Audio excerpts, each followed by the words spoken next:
It's really important this campaign should be a positive one without negative attacks, so that Londoners got the information to know whether they can follow myself to the sunny uplands of sustainability or collapse into barbarism with Boris. But seriously, folks, we've got a whole series of great issues going in London. 8 years ago, the issue was, would London be overtaken by Paris or Frankfurt? Today, everyone accepts we've overtaken New York as the most important world city. Now, no one's going to suggest that's all down to the mayor, but it couldn't have happened if you'd had a mayor making the wrong choices. And on the key issues that mattered, whether or not to campaign to get Crossrail, the biggest single transport investment the city's ever had, whether or not to bid for the Olympics so we unleash the sort of money to regenerate the East End that's 30 to 40 years overdue, whether we took a stand on climate change, setting up with 40 other major world cities an organisation so that we work together. We haven't got time to wait for governments to decide who's to blame. We're getting on with retrofitting our buildings, pressing ahead with congestion charging and all the other measures such as the low emission zone. We must also continue to build on the expansion of transport.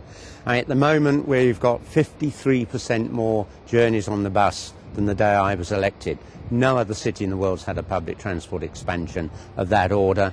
Now we're moving on to major improvements on the underground with real increases in capacity there.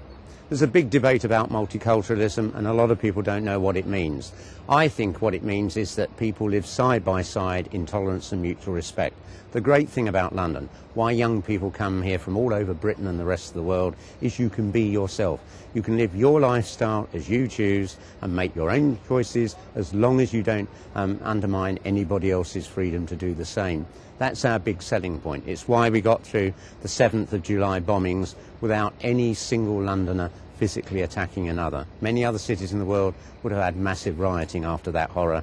We stood together, and that's the value and strength of our city and its people. The most important of all, if the city is to be sustainable, everyone must share in that. That means affordable housing. The government's giving the Mayor of London £4 billion, enough to build 50,000 affordable homes over the next 3 years. Every borough's got to make a contribution to that if we're to be able to provide housing for Londoners, and a second chance for those who were failed by the education system.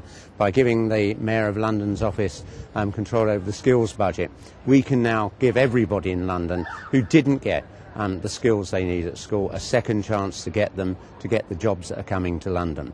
This is a really radical and forward-looking agenda, and if we can follow that, London will continue to be the leading world city. I look forward to seeing your support so we can carry on that work. Thank you.